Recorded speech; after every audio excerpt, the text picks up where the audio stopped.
My question builds nicely off of this previous question here, but it was about communication and communication of science. And in a world where anyone can self-publish and information is shared through a multitude of modalities, is there a role for either a democratic institution or a private institution or otherwise to really ensure that anything that's labeled as science or fact is actually true or accurate? Well, it's a regulatory question, and it's an important one. I'm still going to let David, you comment first, and then maybe Daniel will have a chance to kind of jump in. Yeah, thanks. So, I do think there's a fundamental, in our country, First Amendment right to be able to say what one wants, within obviously some limits, but if someone has a contrarian view about quantum entanglement, and many do, my inbox confirms every day, that I don't think there's any reason to block them from being able to share those ideas, and sometimes, it's worth certainly, did I really think it through? Okay, no, I didn't so it's not such a terrible thing to have a robust range of wide-ranging opinions, even on something that's not only about should this law be passed or that law be passed, which is very important as well.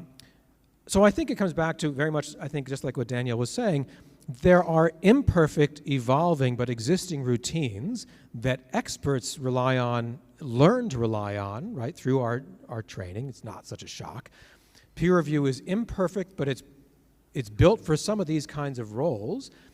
And so being able to do a kind of source criticism, I think, just like what Danielle was saying, this was written on a fancy-looking website or with a fancy-looking letterhead or a fancy-looking, journal masthead. Is that the same thing as being something that an expert in or near that field would find reliable, and why?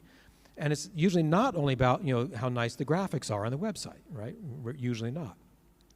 So a sense of what's the basis to consider this a trustworthy source, who else might consider that a trustworthy source, and how would we know?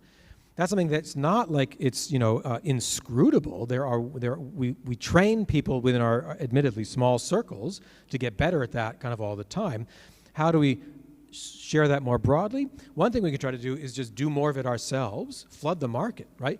If it's something like, it's not a free market, but if it's a highly unregulated market, then let's go all in, right?